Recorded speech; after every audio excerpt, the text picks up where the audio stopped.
Hey, y'all. I hope y'all doing well. This is your girl, Tonetta Clay, Tony, aka Tony, your social worker coach. I want to bring y'all this video this afternoon, or actually this morning, this afternoon, whenever you're watching this, to, of course, talk about caregiving. What is a caregiver?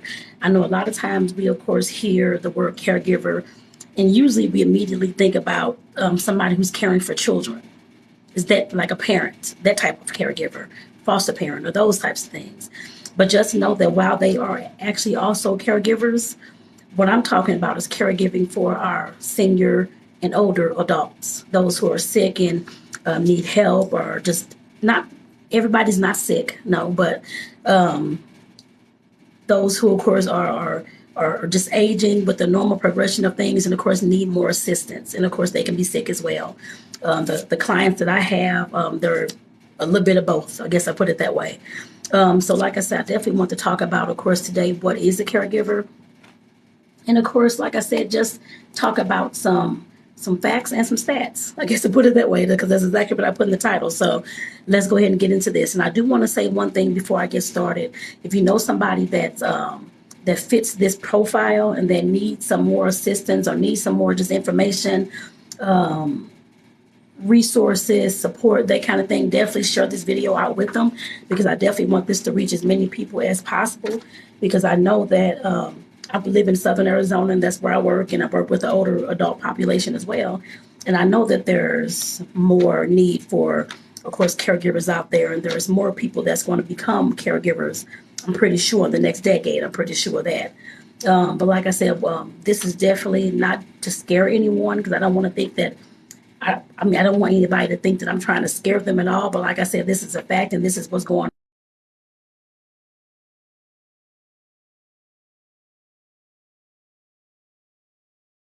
So I definitely want to let you know what a caregiver is. And like I said, if you fit this profile, then of course I'm speaking to you. I guess I put it that way. And if you don't fit this profile, you know somebody else that does, share this video out with them on your page with them. No problem at all. So let me go ahead and get into it. So what is a caregiver? A caregiver is usually somebody in the family. From the stats from AARP, they said that let me see, where am I at? 86% of caregivers are related to the person that they're caring for, meaning a caregiver is somebody who cares for or takes care of, whether it's a spouse, a partner, a parent. It could be an adult child who has some type of illness or disability, or other family members, or even a friend or a neighbor, because I do have some caregivers who, of course, care for non-related people as well. But, of course, out of the kindness of their heart, they have a neighbor who needed help, and they have moved into the arena of caregiving, I guess I put it that way. But like I said, 86% are, of course, related, but the other, 14% are not, which is fine. Like I said, definitely. But like I said, as long as you're caring for someone in some type of capacity, that makes you a caregiver. So some of these things that just think about this list, and this is not exhaustive, but this is some of the things that's on the list. That's some of the things that a caregiver can help somebody out with, such as transportation to medical appointments, to and from, are arranging those transportations to medical appointments, purchasing and organizing medications, monitoring their medical condition, whether that means going to the doctor with them or just, of course, checking in to see how things are going, to let them tell you how things are going and how things are progressing or remaining the same. Communicating with healthcare professionals over the phone, by email, in person, advocating on your loved one's behalf with other providers and agencies, getting in, and are you helping somebody get in and out of the bed and our chairs? Are you helping someone getting dressed, bathing, or showering? Are you shopping for someone, grocery shopping, or just taking groceries over once a month, or toiletries once a month or every week, or that kind of thing? Like I said, that defines you as a caregiver. Even if it means that you're ordering Amazon to have them sent to your parents' house or your partner's house or whoever's house, your grandparents' house or whoever it is, that defines you as a caregiver as well, because you're helping taking care of someone. And what about housework? Because I know we do have some caregivers who, of course, cook, clean, all those types of things. That is also in that mix too. So like I said, whether you're doing the cooking and cleaning, Like I said, that normally defines you as a caregiver, even though if you don't stay, you don't have to stay with the person. Some do, some don't. But if you're going over once a week or every 2 weeks or once a month to help your parents out and that kind of thing, to clean the house and or to have a garage sale because they have so many things in there and that kind of thing. Like I said, that is part of caregiving as well. And the last thing I want to say is, are you helping your loved one manage their finances in any type of way? Whether you're helping balance their checkbooks, or you're helping to help them pay bills, whether it's online or in person, or you're writing checks for them, that kind of thing. I didn't get into all the legal things. I get into that in another video. But like I said, by you doing those things and helping taking care of the person that you, of course, you love and you care for, that means that you're a caregiver. And someone asked, Aubrey, and thank you for tuning in, Aubrey, do you know how to apply to become a caregiver for a spouse? Aubrey, I'm actually in Arizona. I used to stay in St. Louis. I'm not sure what state you're in. But the ways that I know to apply to become a caregiver for someone, the only way that's paid for through something other than your care, I guess the person that you're caring for, that person has to be on the state-sponsored Medicaid. I used to work at a home health agency for about almost 6 years back in St. Louis, and the only way that can be paid for, that you can get paid as a caregiver to care for your spouse, is if that person's on Medicaid. Now, the Medicaid, like I said, it's federally state-sponsored insurance, but just keep in mind that insurance, you have to have low to no income in order to be qualified for that. But like I said, search whatever state you're in. Say if you're in Pennsylvania, just search online on Google Pennsylvania State Medicaid and see how that person can, of course, qualify. But just know that different home health agencies have different qualifications as to what you'll need and what you'll have to have in order to, of course, work for your loved one. So just keep that in mind.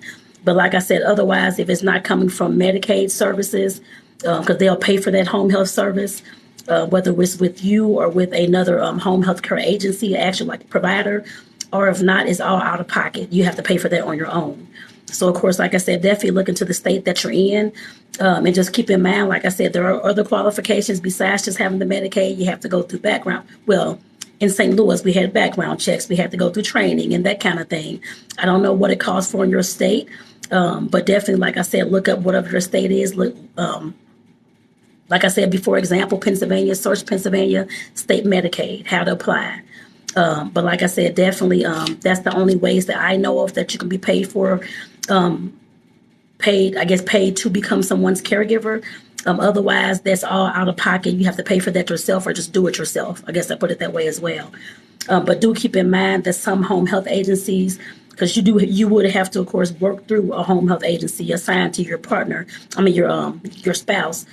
Just keep in mind, because the agency I worked for back in St. Louis, they had certain people who could work for, there were certain people that you can work for in your family when it did come down to the Medicaid and that kind of thing. So what I would suggest is to call around in your area to find out what the qualifications are and what qualifications they have. Of course, if he has Medicaid and that kind of thing, he's already approved. You can just ask him that, for example, how could you become a caregiver for your spouse? And like I said, some places may not let you become a caregiver for your spouse because you're the wife. But like I said, it does not hurt to ask. Like I said, look at the state Medicaid to see what their qualifications are. And then, of course, like I said, look at the local home health agencies as well. Because like I said, some may have different stipulations on who can work for who within the family. So just keep that in mind. So it's more effective to look up individual home health agencies if we want to. You mean if you want to have him a caregiver coming into the house, you mean? Or if you're wanting to still become his caregiver?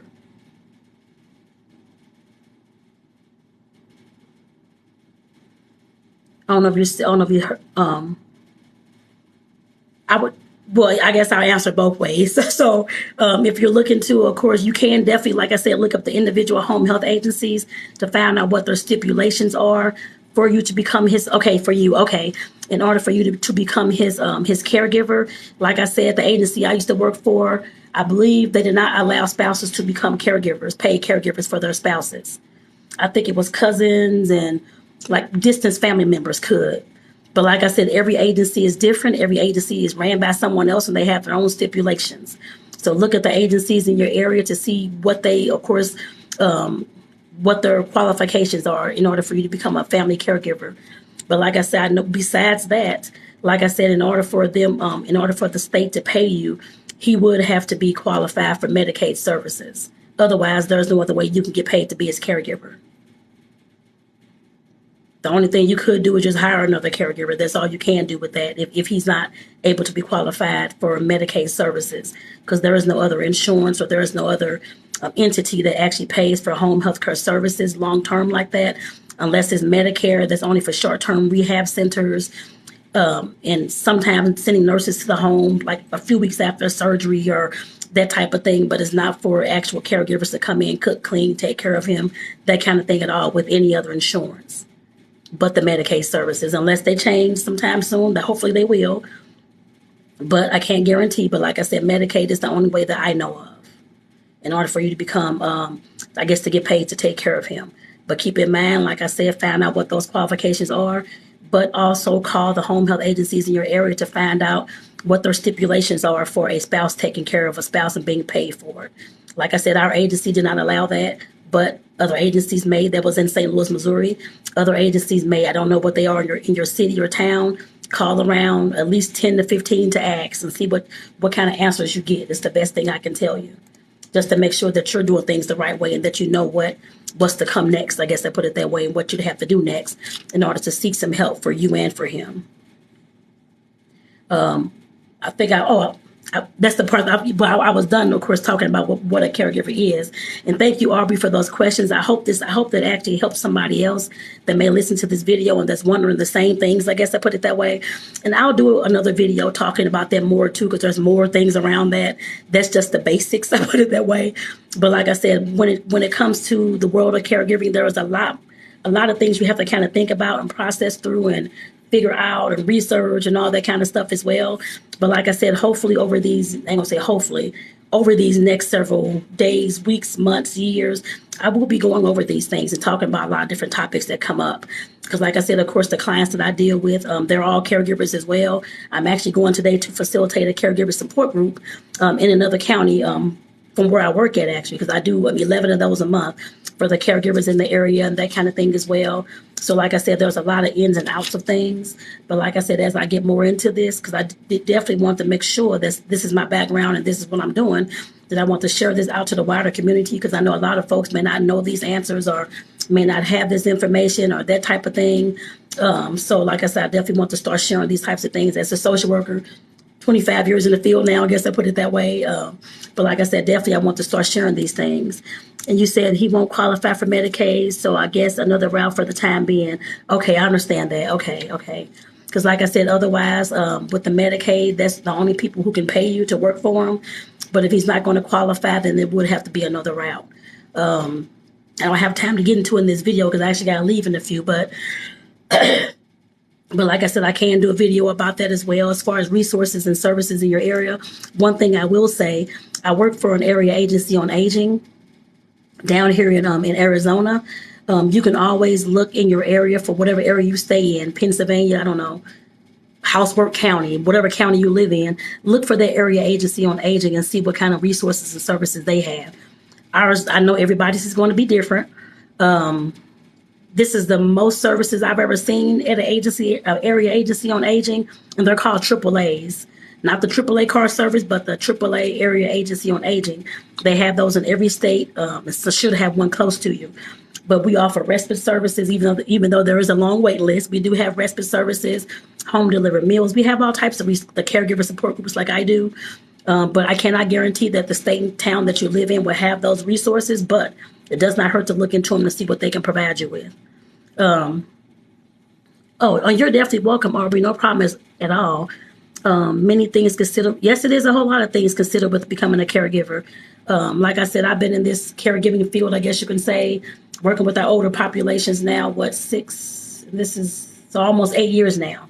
The last 8 years, I guess you can say. So like I said, I will share more information about caregiving, not just for the caregivers, but also for the older adults that you're caring for as well. Because like I said, there's resources out there for everybody and some things to think about for everybody. So like I said, I definitely want to share that with you.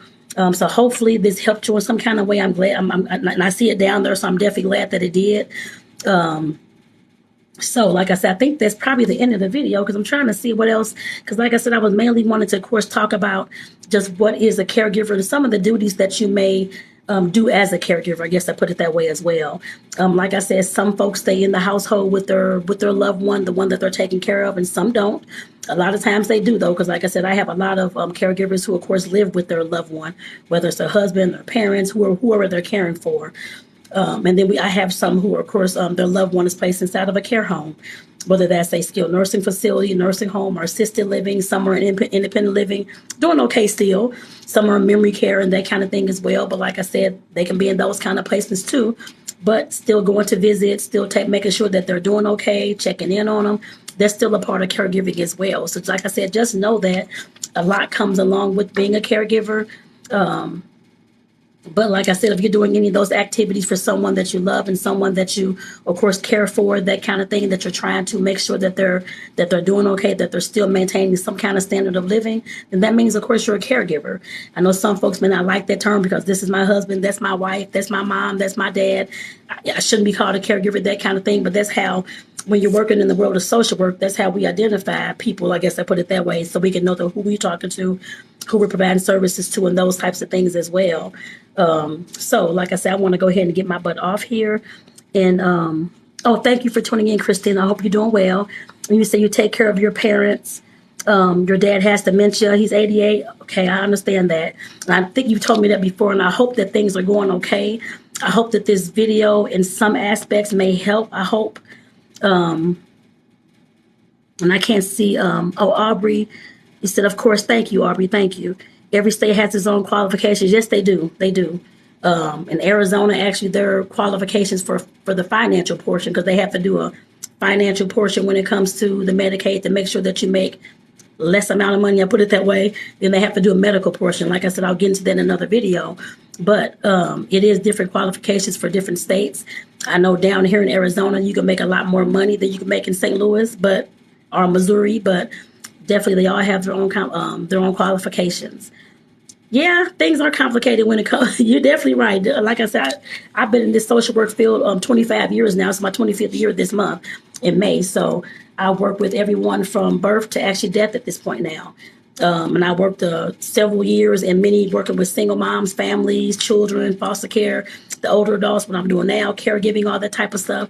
It is definitely complicated. Can't say complicated. It's more bureaucracy and red tape. I guess I put it that way. And all these qualifications, different things that you have to do in order to qualify for, like I said, for different resources. And like I said, as the time goes on, I will get into more of that, because I know there's other folks out there who may need to hear that as well, and who may need that information. I'm pretty sure, including my family. So like I said, I definitely want to make sure to start providing these types of videos so that others can learn from this as well, instead of me just knowing all this knowledge and that kind of thing. And there's families and there's people out here like Aubrey, like Christina, who need the help and who need the information. So, and I do want to say, ladies, if you all want to, definitely feel free to share this video out to somebody that you may know that may be caregiving, or just put it on your own page. I put it that way, just so it can reach more caregivers, just in case people have questions or concerns or that type of thing, that I can, of course, answer in the video too. Because like I said, I know I have my own set of things that I want to talk about and give y'all the information about, but you all may have certain topics that you may want answered, certain topics you may need support around, and that type of thing is as well. So like I said, always let me know. Just send me a DM. It's not a problem. Or just comment in this video. Either one is fine. So like I said, definitely more opportunities in Arizona. I haven't been to all the other states. I've only worked in Missouri, and I know St. Louis, Missouri. We did not have caregiving support groups at all. I know that. The only thing we had was Meals on Wheels, but there are a lot of services down here in Arizona. I'm in Tucson, so we have a whole, the list is not even up there, but I'm looking at my board. But we do all kinds of workshops and trainings, all types of stuff on dementia, on different other health issues. We have exercise classes. We have all types of stuff for our caregivers and our older adults. So I'm not sure how Nevada or other states may go, but I know down here, this is the most that I've ever seen for older adults. And I've only been in 2 states, so I can't really say. But like I said, definitely, I've only been in these 2 states, so I don't know.